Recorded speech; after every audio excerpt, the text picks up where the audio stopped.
Hello everyone, myself Nabinta Daimari, Assistant Professor, Civil Engineering Program, Assam Downtown University. Today we are going to discuss the C-line method or the pressure line method you can say or the truss line method you can say in a pre-stressed concrete. We have already done about, we have already discussed the load balancing methods, the concentric tendons, when tendons are placed at eccentricity. Load balancing method was there, which we have discussed. Also, we have discussed about the stress concept method. Now, this is the last method of calculating the stresses in a pre-stressed concrete member, which is your C-line method. You can say compression line method, that means, or the pressure line method or the truss line method. So let us start with the topic. So what is pressure line method? If you see here, if we consider a beam of length L, suppose this is a beam of length L, let me take the plane. So now if this is a beam of length say L, what is happening is that this is a tendon placed here which is at an eccentricity E, which is given to us here. This is L and this is E, the eccentricity. This is the center line, that means the CG of the beam, this one. Now suppose this beam is lying on the ground, that is, the beam is not subjected to any external loads, hence there is no external bending moment on the beam, obviously, because of there is no load. So we should recognize this existence of the following forces which are equal, that is the P force, which is the tension in the tendon, the C force, which is the compressive force acting on the concrete. Stresses in concrete are produced entirely due to the C force, that is the compressive force. Okay, now when this tendon is pulled in this way, when P force is acting on the tendon, that is when the tendon is pulled and given tension, then this is the P force. Okay, and this is the, after we release the tendon, suppose this were pulled, and now when we release this, they are going to come in this way.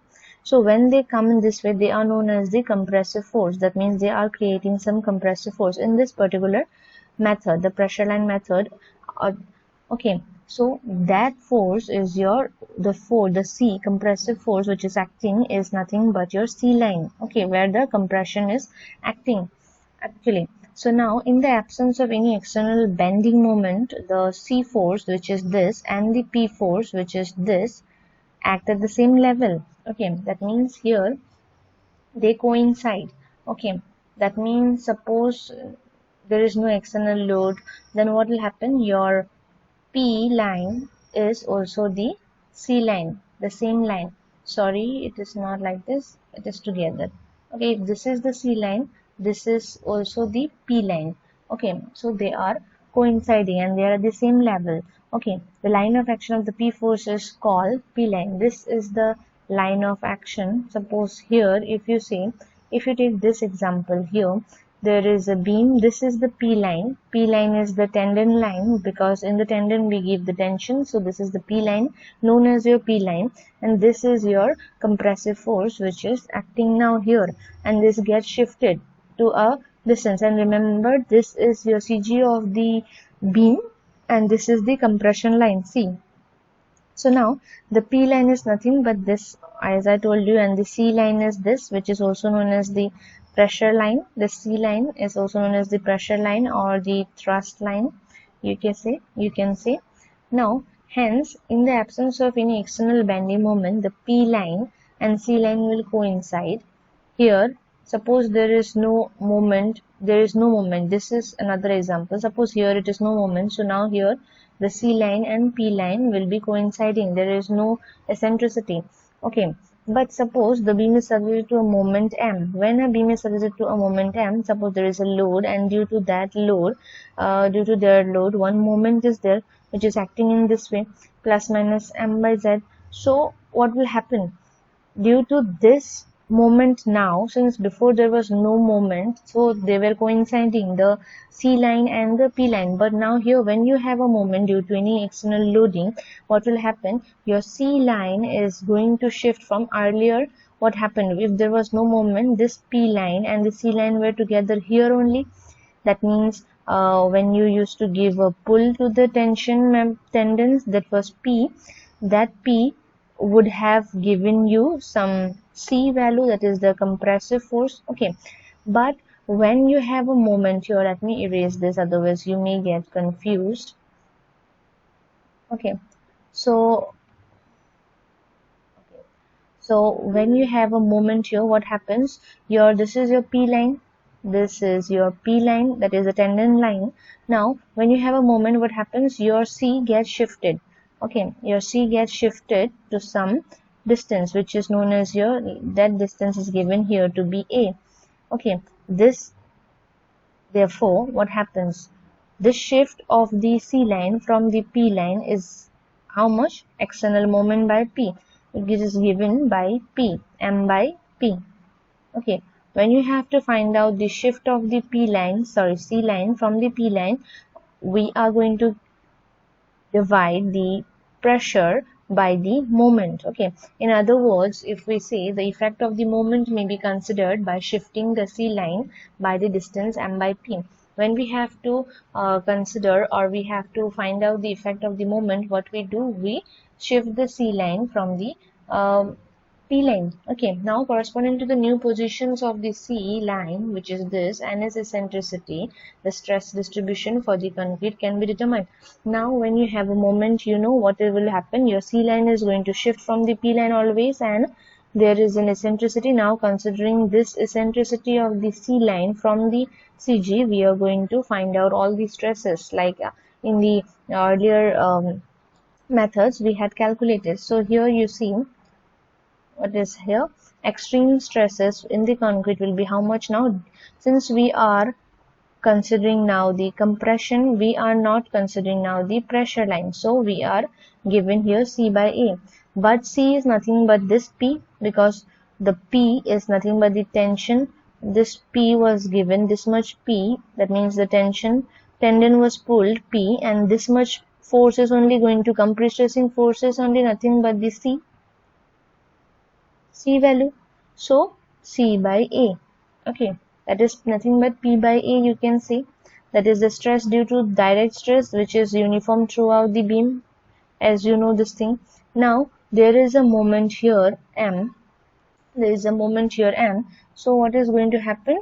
There is going to be a stress developed due to this moment, which is plus minus CE by Z, because we are now, with respect to this stress line, we are going to find out the stresses with respect for this C line. Okay, now the moment of this C line will be how much? C into E, that is the eccentricity of the C line from the CG. Okay, so PE, that means nothing but CE by Z. So this concept is known as your strength concept method, or you can say the C line method or truss line method. Okay, so if we try to solve a problem, we take a problem. Let us take a problem here. Now when we take here a problem, what is the problem? A pre-stressed concrete beam of 400 mm and 600 mm in a section has a span of 6 meter and is subjected to a uniformly distributed load of 16 kN, including the self weight of the beam. The pre-stressing tendons, which are located along the longitudinal centroidal axis, that means at the center, okay, providing an effective, there is no eccentricity of the tendon from the CG. Okay, it is at the longitudinal centroidal axis. So determine the extreme stresses in concrete for mid-span. Okay, so you have a beam, you have the CG here at the center, and also your tendon is at the center, since it is told to you that it is at the longitudinal centroidal axis. So this is your P line.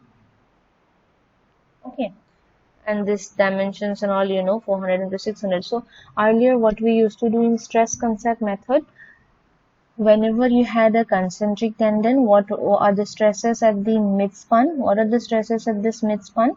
Stress due to that is the direct stress P by A, plus minus the due to the load, due to this load, the moment which is developed due to that moment, another stress is there, which is plus minus M by Z.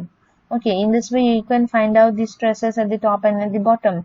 These things I have already discussed with you, so I'll not go further with this. But then we will discuss about the strength concept method. This one, strength concept method, which is nothing but the C line you can say, or the P line method, or the truss line method. So here what is going to happen? We know we have what? We have to find out the shift of the C line. To find out this effect, since there is a loading and there will be a movement, what will happen? Now we will find out the shift of this C line from this P line. Okay, so that shift is given by how? We already have discussed that it is given by M by P, and M, you know how much is your M? M is this one, 72 kilonewton meter.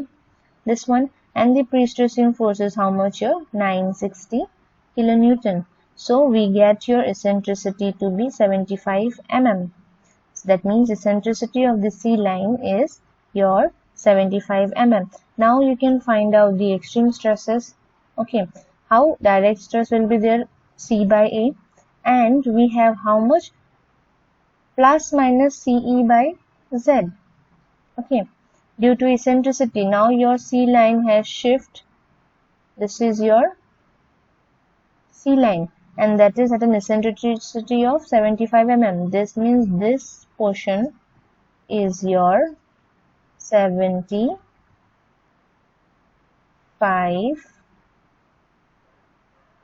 mm. 75 mm. So now due to this eccentricity, and this was your CG also of the beam.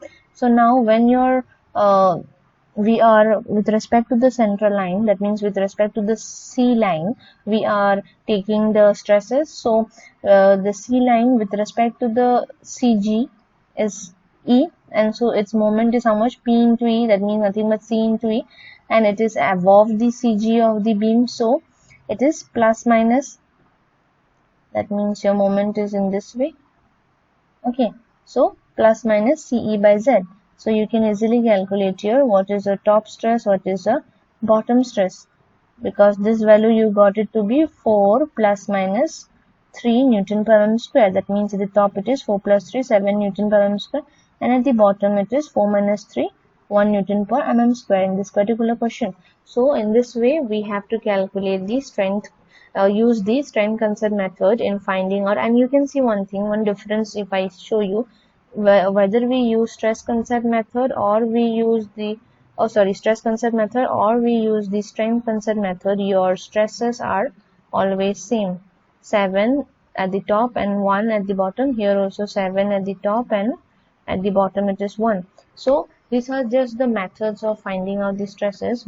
Whether you find it through load balancing method, through stress concept method, or through strength concept method, your stresses are not going to change because the dimensions are same, your loadings are same, your eccentricities are same, so the stresses will be same. These are just the methods of finding out the stresses.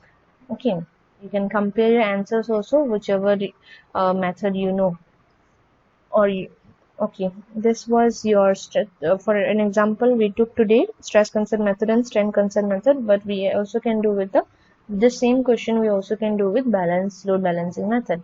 Okay, so thank you so much. We'll meet in the next class. Thank you.